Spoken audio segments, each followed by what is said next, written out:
হ্যাঁ, সো জুয়েল ওই সময়ে আপনার লেট 80s থেকে শুরু করে যতদিন কাজ করে গেছে তার প্রতিটি কাজে তার ইনোভেশন ছিল এবং স্পেশালিটি ছিল। এটা এটা আমি বন্ধু হিসাবে, দীর্ঘদিনের সহযাত্রী হিসাবে আমি দেখেছি। তারপর ইভেন্টের ক্ষেত্রে চ্যানেল আয়ের প্রথম ইভেন্ট জুয়েল ভাই করেছেন, এটা 2003। প্রোগ্রামটার নাম ছিল সম্ভবত channel I music, channel I performance award 2003। না, এটা চ্যানেল আই পারফরমেন্স অ্যাওয়ার্ড 2003 শারজাতে ছিল। শারজাতে অনুষ্ঠানটা হয়।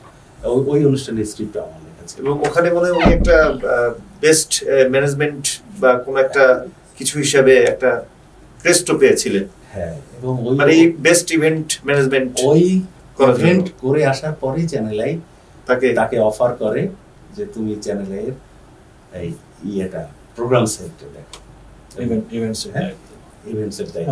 ওইটা ওই দুবাইতে ছিল, সার্জারি ছিল। ওইটা প্রবলি যতটুকু জানা যায় অর্গানাইজড বাংলাদেশি ইভেন্ট ম্যানেজারের দেশের বাইরে ইভেন্ট করার এক্সপেরিয়েন্সটা যতটুকু আমরা আমাদের নলেজে আছে ওই প্রথম। হ্যাঁ, ওইটাই প্রথম অনুষ্ঠান ছিল, প্রথম কোনো অ্যাওয়ার্ড অনুষ্ঠান স্টারদেরকে নিয়ে বিদেশের মাটিতে প্রথম অ্যাওয়ার্ড অনুষ্ঠান। এটা 2003-এ চ্যানেল আই পারফরমেন্স অ্যাওয়ার্ড। হাতে সামনে পেছনে আর কিছু থাকতে পারে, কোনো একটা ব্র্যান্ডিং ট্রেনিং ছিল আমাদের। Lux was the sponsor. না, প্রথমটা একটা ফোন কোম্পানি। তারপর আরেকটা করেছিলেন সেরা কণ্ঠ। সিটিসেল ছিল দেশেরটা, সিটিসেল চ্যানেল আই অ্যাওয়ার্ড। দুবাইটা ছিল লাক্স। আচ্ছা, হয়তো যাই হোক, কিন্তু ওটা ছিল ওই পারফরমেন্স অ্যাওয়ার্ড আর্টিস্টদের নিয়ে, স্পেশালি তারকাদের নিয়ে প্রোগ্রাম, এবং সেটা অনেক বড় প্রোগ্রাম ছিল। তারপর চ্যানেল আই সেরা কণ্ঠ, সেখান থেকেও বেশ কিছু খুদে গান রাজ জুয়েলের প্রোডাকশন, এবং প্রতিটি প্রোডাকশনই কিন্তু একটা থেকে আরেকটা ভিন্ন। আপনি কোনো কমন চেহারা পাবেন না। খুদে গান রাজ একটু চিন্তা করে দেখুন যে কিভাবে শিশুদেরকে তুলে আনবে। আবার সেরা কণ্ঠ আরেক ধরনের প্রোগ্রাম, যদিও রিয়েলিটি শো, দুটোই কিন্তু দুটো ক্যারেক্টারিস্টিক্স ভিন্ন। আমার দেখা ওর দুটা জিনিস ছিল, বিশেষ করে যেহেতু সে সঙ্গীত শিল্পী, গানের প্রতি এবং স্পেশালি আমাদের লোকজ গানের প্রতি একটা দুর্বলতা ছিল, অনেক বড় দুর্বলতা ছিল। লোকজ গান নিয়ে আমরা দীর্ঘদিন ধরে পরিকল্পনা করি যে আমরা কিছু একটা করব। ফাইনালি গিয়ে 2013 সালে কম বেশি আমাদের সেই স্বপ্ন বাস্তবায়ন হয়। আমরা ম্যাজিক বাউলিয়ানা নামে এই প্রোডাকশনটা করি, এবং এটা খুবই জনপ্রিয় একটা প্রোগ্রাম ছিল।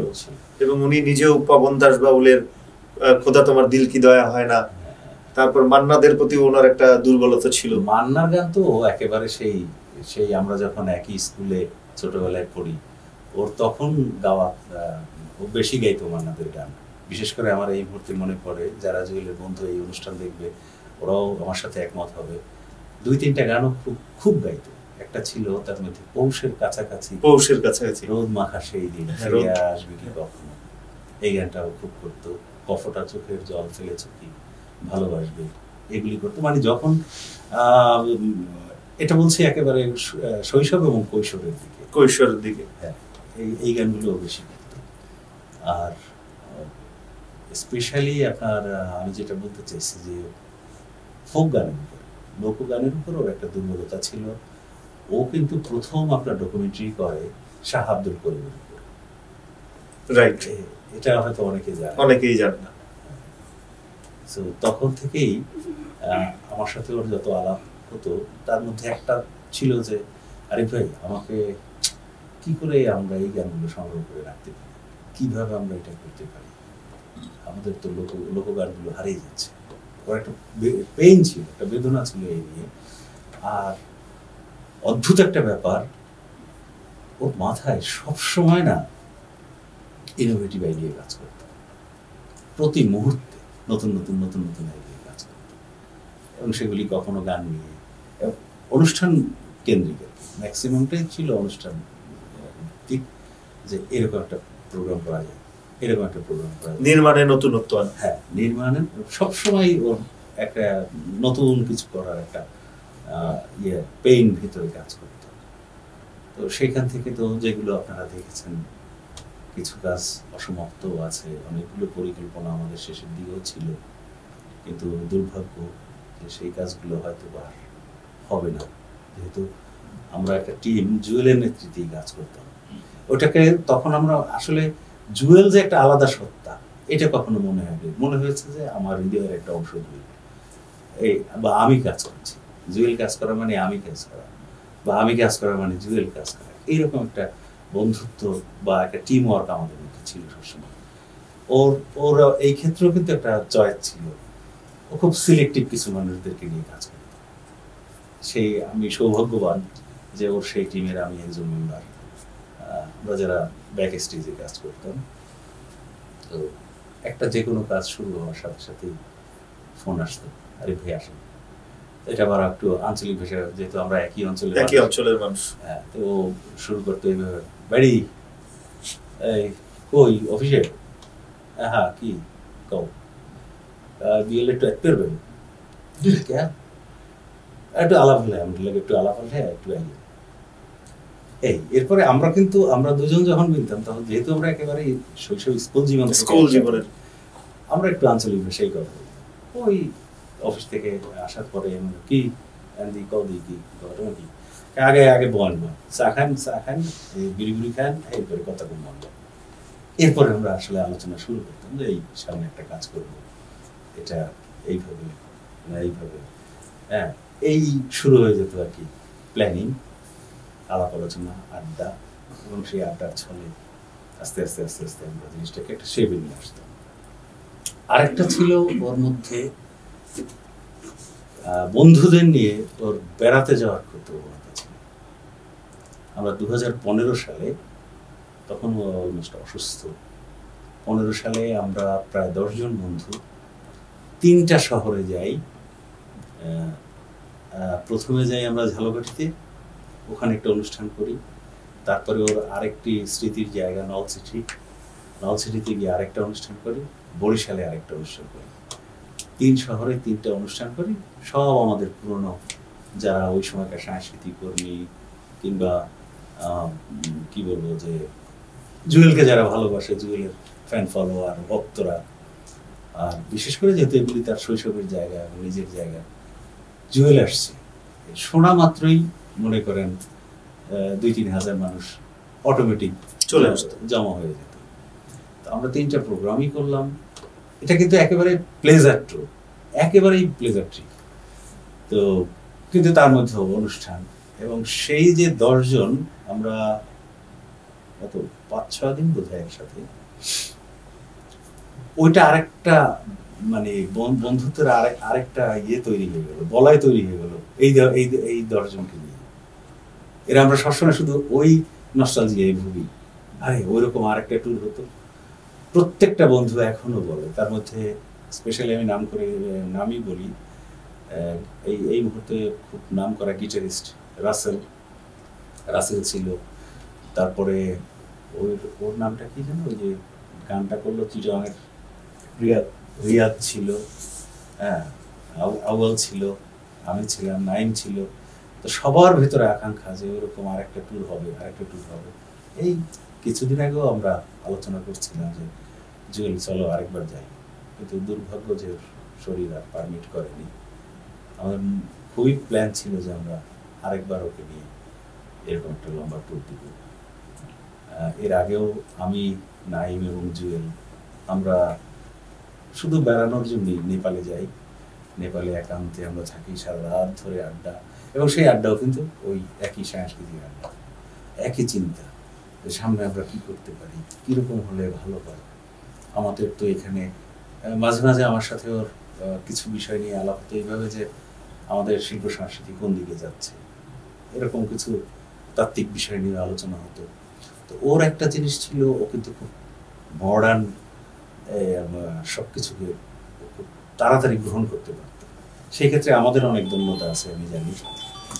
আমরা অনেক কিছু ওর মতো করে অত অ্যাডভান্স বুঝতে পারতাম না, কিন্তু জুয়েল বুঝতে পারতো যে না, সোসাইটি এইদিকে যাচ্ছে, সুতরাং এইদিকে যাওয়া উচিত আমাদের। তার একটা উদাহরণ আমি দিই, আমি নাম বলবো না, একজন শিল্পী উনি নজরুল গীতি কিছু গান করবেন, জুয়েলের সাথে আলাপ করলেন। আলাপ করার পরে উনি কিছু স্যাম্পল দেখালেন যে এই ভাই আমি এই গানগুলো করতে চাই। গানগুলো হচ্ছে টিপিক্যাল নজরুল গীতি যা সেইভাবেই আছে, উনি সেইভাবেই গিয়েছেন, কম্পোজিশন সবই ওই একই অবস্থা। এই গান শোনা ওই দিন আমি উপস্থিত জুয়েলের অফিসে। গানগুলো শোনার পরে জুয়েলের প্রথম কথা হলো, আচ্ছা এই গানগুলো তুমি তোমার বাচ্চাকে শুনিয়েছ? বললো যে না। তাহলে আজকে গিয়ে তোমার বাচ্চাকে শোনো, এটা যদি ও যদি পছন্দ করে তাহলে বুঝবে তুমি রাইট ট্র্যাকে আছো, আর যদি ও পছন্দ না করে তাহলে বুঝবে যে তুমি অনেক পেছনে আছো, তোমার বাচ্চা অনেক এগিয়ে গেছে। তার মানে ওই আধুনিক চিন্তাধারা, অনেক আধুনিক চিন্তাধারা। ঠিক তার 2 দিন বা 3 দিন পরে সেই শিল্পী জুয়েলকে ফোন করে জানালো, জুয়েল ভাই আমি কখনোই বুঝতে পারিনি যে আমি কতটা পেছনে। আমার বাচ্চাকে এটা শোনানোর পরে সে রীতিমতো মানে বিরক্তি প্রকাশ করেছে। জুয়েল বলছে যে এই জন্যই আমি তোমাকে বলছি যে তুমি আগে তোমার বাচ্চাকে শোনো, কারণ সময়টা এখন ওদের, শ্রোতা ওরা, সুতরাং ও কি পছন্দ করে তোমাকে সেইভাবে দেখতে। জুয়েলের এরকম চিন্তা ছিল। আচ্ছা, একটা প্রশ্ন মাথায় আসে, মানে উত্তরটা আমি কিছুটা জানি, তারপর আপনার মুখ থেকে শুনতে যাচ্ছি। জুয়েল ভাইকে সব শিল্পীরা ভালোবাসতো, মানাম আহমেদ, বাচ্চু ভাই তো শিষ্যই বলতে গেলে, এবং বাচ্চু ভাই মারা যাওয়ার আগে ওনাকে ছেলে বলে গেছে। আগে বলতো ছোট ভাই, মারা যাওয়ার আগে লাস্ট যখন দেখা হয়েছে কাঁধে হাত রেখে বলছে জুয়েল তুমি আমার ছেলে। তো অন্যান্য যারা শিল্পী আছেন, পার্থ ভাই, তারপর বাপ্পা ভাই, সবাই তাকে ভীষণ ভালোবাসতো। কিন্তু আমাদের নাটক সিনেমা শিল্পীর জগতে আমরা কেউ কাউকে ভালোবাসি না, কিন্তু ব্যক্তিগতভাবে একটা লোক আমি খুঁজে পেলাম না যে ওনাকে খারাপ বললো বা ওনার কোন একটা দোষ খুঁজে পেলো। এইটা কেন, মানে কিভাবে উনি এই ইমেজটা তৈরি করলো? এটাই তো আমি বললাম যে এটাই ওর বৈশিষ্ট্য, যে ও যে জুয়েল। এবং মজার ব্যাপার হলো আপনি যেটা বললেন যে আপনি শত্রু পাবেন না ইন্ডাস্ট্রিতে, সেটি হোক শিল্পী, হোক মেকার, হোক মিউজিশিয়ান, ওর কোনো শত্রু নেই। এটা বোধহয় আমি মনে করি যে এটা স্রষ্টা প্রদত্ত একটা গুণ, যে ও প্রথম দেখাতে ও যদি কারো কাঁধে হাত রেখেছে সে ফিদা, বাংলা কথা হলো সে ফিদা। জুয়েল ভাই আমাকে ভালোবাসছে। আমি তার একটা উদাহরণ দিই, ও কিরকম মানুষ ছিল। নর্মালি যেটা হয়, আপনারা কেউ অন্যভাবে নেবেন না, দর্শক যারা শুনবেন তারাও এটা ভিন্নভাবে নেবেন না আমার উপস্থাপনার কারণে, হয়তো বা একটু শুনতে খারাপ লাগতে পারে যে শিল্পী বা তারকারা কি হয়, একটু খ্যাতি হওয়ার মাত্রই কিন্তু তার ভেতরে একটু অহংবোধ, অহংকার ঢোকে। আমি আমার জানা মতে জুয়েলের এরকম একজন ভক্ত ছিল যিনি পেশায় রিক্সা চালাতেন। আমরা তাকে বাংলা কথায় বলি রিক্সা। কিন্তু এই রিক্সা চালকের ছিল স্পেশালিটি ছিল যে ও একটু গান লেখে, ওর মতো করে। একদিন ফোন করে জুয়েলকে বলতেছে, জুয়েল ভাই আমি আপনার একজন ভক্ত, আমি একটু আপনার সাথে দেখা করতে চাই। জুয়েল কেবল শুটিং শেষ করে আসছে, টায়ার্ড, বাসায় রেস্ট নেওয়া দরকার, ভাবির সাথে সময় দেওয়া দরকার। তার মধ্যে বলো যে ঠিক আছে আসেন। আসার পরে প্রথম পরিচয় যে ওই লোক আসলে একটা রিক্সা নিয়েই আসছে বাসা।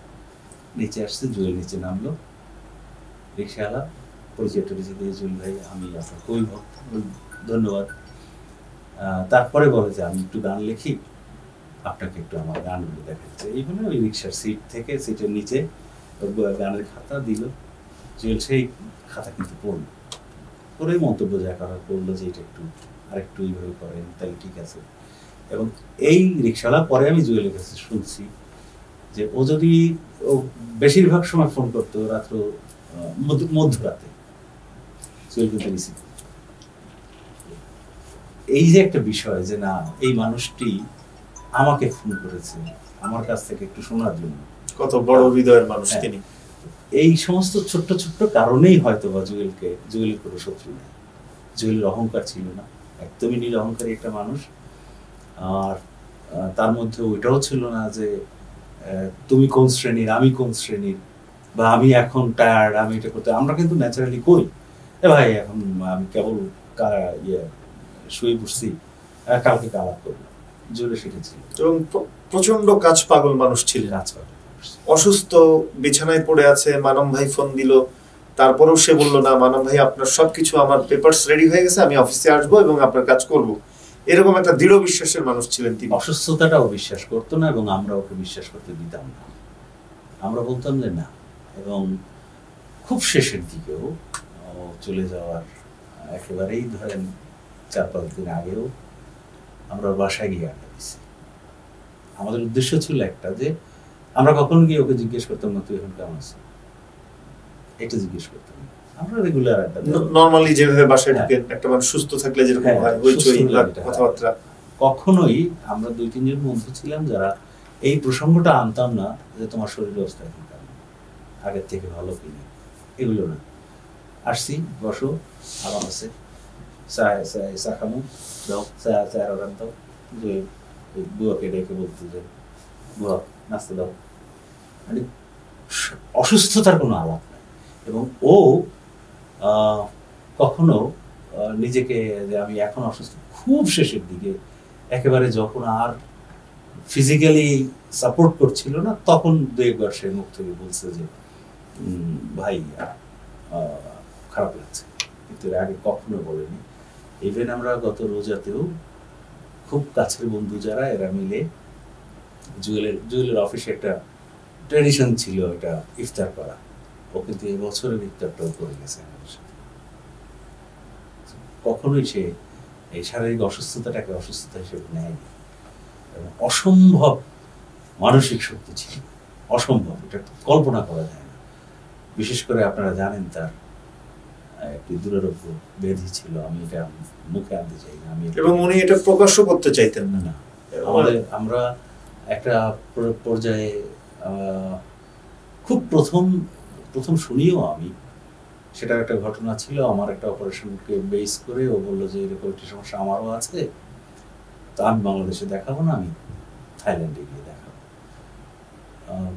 তো ওই থাইল্যান্ড থাকার সময়ে খবরটা পাই, আমাকে বললো যে একটু দুঃসংবাদ আছে। প্রথম ডাক্তার একটা স্পট পেল এবং তারপরে বললো যে তুমি যদি একটু পারমিশন দাও তাহলে আমরা এটা এই স্পটটা একটু চেক করে দেব।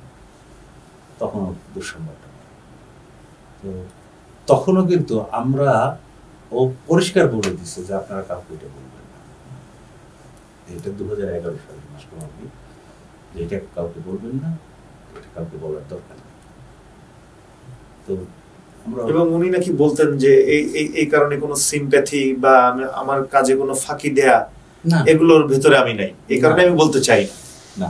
ওইটা একটা দিক ছিল।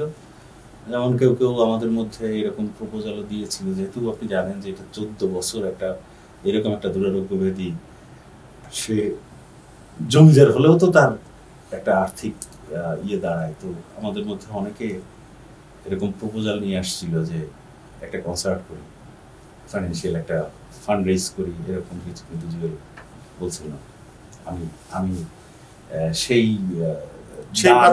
অনুদান আমি নিতে রাজি না, আল্লাহ তাআলা যতদিন রাখবেন আমি ততদিন থাকবো, এই হাসি মুখে থাকবো, আপনারা এইগুলো করবেন। ও ফিরিয়ে দিয়েছে। এরকম অনেকগুলো অফার আমি জানি, অনেক শিল্পীদের পক্ষ থেকে আসছে, আপনার এই মেকারদের পক্ষ থেকে আসছে, টেলিভিশন ওনারদের পক্ষ থেকে আসছে, কিন্তু কোনো অফারই ও নেয়। ও ওই রকম একটি স্ট্রং পার্সোনালিটির একজন মানুষ ছিল। সেটি আসলে খুব গভীরভাবে না মিশলে, খুব গভীরভাবে না দেখলে বোঝা যাবে না যে জুয়েল কি জিনিস। আসলে স্রষ্টা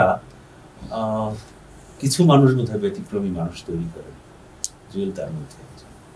ওর চিন্তার জায়গা, ওর বিহেভিয়ার, তারপরে ওর যে সব দিকে, অর্থাৎ সে একজন কিন্তু ভালো স্বামী, সে একজন ভালো প্রেমিক, সে একজন ভালো বন্ধু, সে একজন ভালো সন্তান।